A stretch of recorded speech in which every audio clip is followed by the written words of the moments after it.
Hey, let's jump into this deep dive. We've got this really fascinating source here. Let's call it the Jonathan Black observation. Mhm. And it paints this picture that feels, well, almost sci-fi. We're talking Darren Aronofsky, the filmmaker celebrated for digging into the really deep, dark corners of the human psyche, Right. suddenly appearing on stage at Google I/O 2025. It's definitely an unexpected mix, isn't it? Yeah. Aronofsky, whose films are just so raw, so human, often brutally so, Yeah. headlining a huge tech conference. The piece we're looking at really puts his keynote address there, like front and center. Totally counterintuitive. And that's why it caught our eye immediately. Yeah. So our mission here in this deep dive is to unpack everything this source is telling us about this. Well, this surprising connection. Yeah, what's really going on there? We want to figure out what this convergence reveals. How cutting-edge tech, especially AI, isn't just changing how films get made, but maybe it's influencing the actual nature of storytelling and visual art at the highest creative levels. Exactly. It's looking past just the tools themselves and asking, okay, what happens when a real visionary artist, someone like him, gets their hands on these powerful new algorithmic brushes? Right. So before we dive headfirst into the AI stuff, maybe we should talk a bit about Aronofsky himself. The source calls him a cinematic maverick. Which feels pretty accurate. Yeah, when you look at his films, that label really fits. He's never exactly taken the easy or predictable route. Not at all. His films, they're intense experiences. They stick with you. Think back to his early stuff, Pi, that feeling of mathematical obsession boiling over into paranoia. So disorienting. Oh, yeah. Claustrophobic. Or Requiem for a Dream. I mean, that film is almost physically painful to watch, the way it portrays addiction. You don't just watch his films, you kind of endure them sometimes. Definitely not passive viewing, no. Then he shifts gears and gives us something like The Fountain, which was just breathtaking, right? This epic, almost spiritual journey grappling with mortality across centuries. Yeah, it felt huge. It felt like he was really pushing cinema to tackle these enormous, metaphysical ideas. Right, moving from those tight, almost suffocating thrillers and dramas to something incredibly sweeping, transcendental even. And he has this knack, doesn't he, for pushing actors, getting these career-defining performances. Absolutely, like Natalie Portman in Black Swan. Exactly. That film wasn't just technically amazing, that psychological tension was just masterful, but it's also deeply, deeply unsettling, emotionally raw. And who could forget Mother? The source nailed it. Divisive fever dream, a potent allegorical explosion. People had strong feelings about that one. Love it or hate it. Definitely. It certainly wasn't playing it safe or chasing, mainstream appeal. No, it was pure provocative art. And then more recently, he circled back to that intimate human drama with The Whale, getting Brendan Fraser that incredible, powerful Oscar win. Yeah, quite a comeback story there, too. And across all these films, even though they're so different, you see this common thread, right? This exploration of the mind, the body, the soul. Yeah. Often pushed right to the breaking point. There's this intellectual rigor, but also a kind of spiritual questioning and always this drive for unforgettable visuals, just stunning imagery. It really feels like his career isn't about just racking up box office numbers. It's about chasing something deeper, something the source calls transcendence in how he uses film. He's always seemed fascinated by pushing the boundaries of what cinema can actually do to you, the viewer. Which I guess brings us back to the surprising part in this source material. Yeah. His really deep involvement with AI.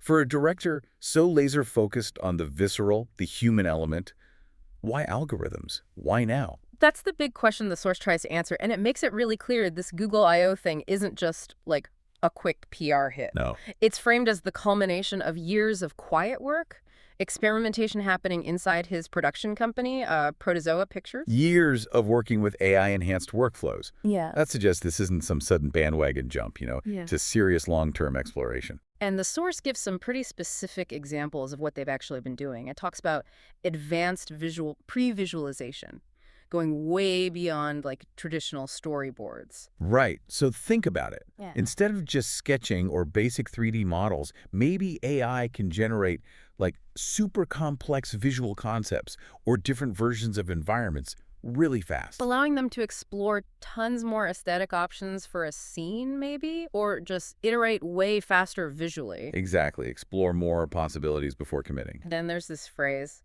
emotion-based script modulation, which sounds, well, it sounds intense, maybe a little weird at first glance. AI analyzing scripts based on emotion. It does sound a bit sci-fi, yeah. Hmm. But conceptually, it's probably using something like natural language processing, Yeah, right? okay. An AI could be trained to spot patterns in text that usually correlate with certain emotional responses or track character arcs. So it's not like the AI is feeling the emotion. No, definitely not.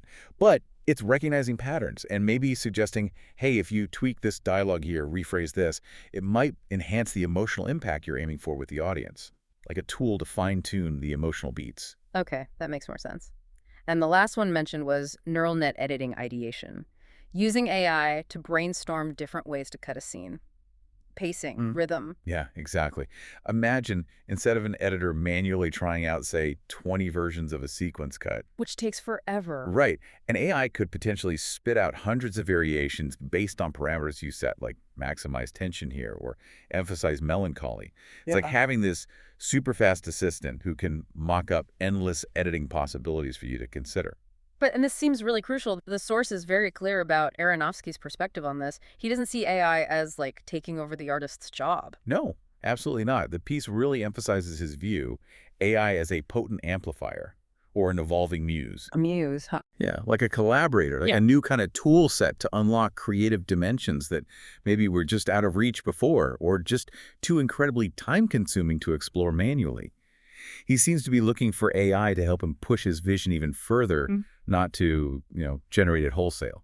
And this vision seems to be heading towards a really, really ambitious project, the one involving Aronofsky, Google, and the Las Vegas sphere. The sphere, yes.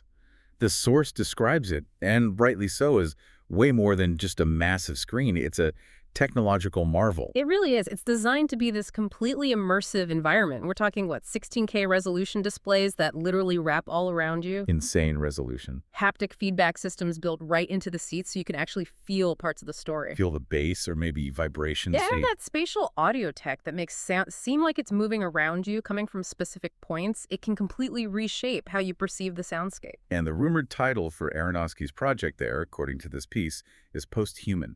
Posthuman. I mean, that title alone just screams Aronofsky, right? Grappling with where humanity is headed, evolution. Absolutely. The description from the source is just as intriguing. An AI-assisted, multi-sensory narrative designed not just for you to watch, but to happen to you. Wow. Happened to you. Yeah. It's a powerful way to put it. It's framed as this hybrid experience, sort of blurring the lines between, like, super advanced cinema, maybe interactive performance art, and, get this, a symphonic hallucination. A symphonic hallucination. Yeah. Okay, that phrase alone hooks you. It sounds intense and potentially mind-bending. And Google's role here, it's not just providing the venue tech, right? The source links it directly to their big advancements in AI video generation, specifically calls out their Gemini and Imagen models. That's really key. Google isn't just like the landlord providing the fancy screen. They're potentially providing the actual engines that are generating the visuals, maybe even some of the audio. This partnership suggests Google is actively shaping how these immersive moving images are going to be created and experienced using their own AI tools. So, okay, you've got Google bringing the absolute bleeding edge of AI image and maybe sound generation. You've got Aronofsky bringing his unique, often challenging artistic vision that's so focused on the human experience. Wow, the soul part. And then you have the sphere as this, like, unprecedented canvas for total sensory immersion. And Aronofsky's role, as the source points out, seems critical, making sure all this amazing tech is actually used to achieve something profound, something sublime, as the source puts it. Not just creating cool-looking synthetic stuff or empty spectacle. He wants the tech to serve the art, to elevate the experience, not just be the experience. Exactly. Which brings us right back to the event tying this all together. Aronofsky's actual keynote at Google I/O, titled Dream Logic, Crafting Cinema in the Age of AI. And this is where the source gets really specific about what he's expected to talk about. Yeah, this keynote sounds like it's aiming for something much deeper than just a tech demo. It feels like a platform to really dig into the big implications. Okay, so the source lists several key topics. First up, a nuanced exploration of the ethical and creative boundaries. Where does the human author stop and the machine generator start? What are the responsibilities that come with using these tools? Yeah, and those are the huge questions every creative field is wrestling with right now. It feels significant that Aronofsky, known for such personal, authored work, is tackling this head-on, especially in front of a tech audience at Google. He's also apparently going to talk about co-authored emotion and narrative. How can AI actually help or maybe even, quote, co-author emotional resonance or narrative structure? Now, that's where it gets really philosophical, doesn't it? Is the AI genuinely contributing to creating emotion, or is it just an incredibly sophisticated tool for manipulating patterns we already know trigger responses in humans? The source suggests he's going to explore how that collaboration might actually work. Interesting. Then there's the dual role of AI as a tool for reflection and spectacle. So like a mirror for the artist's internal process and an engine for creating stuff we've never seen before externally. That makes sense. AI could help artists see their own ideas differently, almost reflect them back in new ways, provide new perspectives. Uh-huh. And at the same time, obviously, it enables these visual and sensory experiences, the spectacle on a scale that just wasn't possible before, especially in a place like this sphere. And, excitingly, the source promises a behind-the-scenes revelation, a glimpse into how Posthuman is actually being developed, the interplay between the tech and the creative process. That's the bit everyone will be leaning in for, right? Seeing concrete examples. How are these AI workflows actually fitting into his famously demanding process? It's one thing to talk concepts. Totally different to see it in action. Exactly. Show us the bits and bytes meeting the artistic vision. And finally, he's apparently going to touch on the really big philosophical question of artistic intention. Like, can AI ever possess something like that? Or will it evolve to? Does the machine have its own drive, its own purpose? Or is it always just reflecting what the human collaborator puts in? Wow. Yeah, that goes deep. Questions about consciousness, creativity, the very definition of art. Can intention even exist inside an algorithm? Or is that uniquely human territory? And the source even hints at the possibility of maybe seeing some unexpected footage.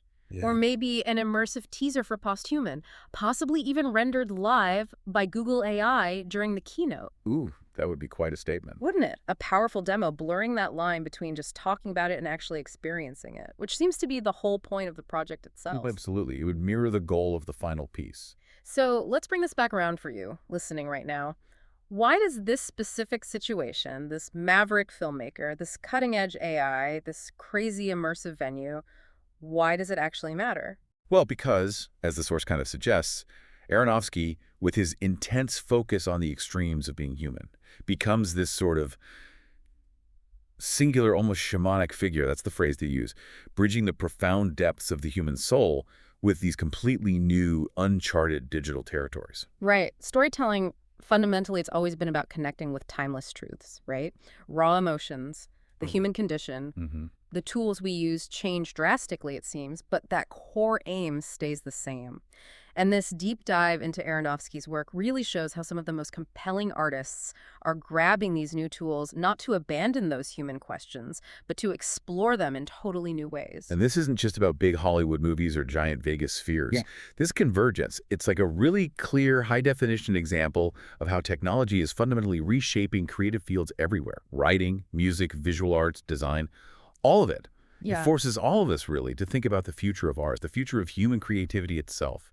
What does it mean when machines can generate things that previously only humans could? So whether you're, a tech enthusiast, a total film geek, maybe an artist yourself, or just someone curious about where culture is heading, this moment, as the source captures it, feels like an unmissable convergence. It really highlights the profound symbiotic relationship, as the source says, between humanity and its most advanced creations. It pushes us to think about how we partner with these tools, right? How they might change our own creative processes, maybe unlock new forms of expression we haven't even imagined yet. It definitely feels like a moment that stretches our understanding of what's possible, makes you think about the kinds of stories we're about to tell, the kinds of experiences we're about to create, and how we as humans are going to collaborate with these incredibly powerful machines we're building to bring them into the world. It's, something really significant to mull over. Absolutely. Yeah. It really leaves you wondering, how will you navigate this fast-changing relationship between human creativity and machine intelligence in the stories you consume, the art you appreciate, maybe even the things you create yourself?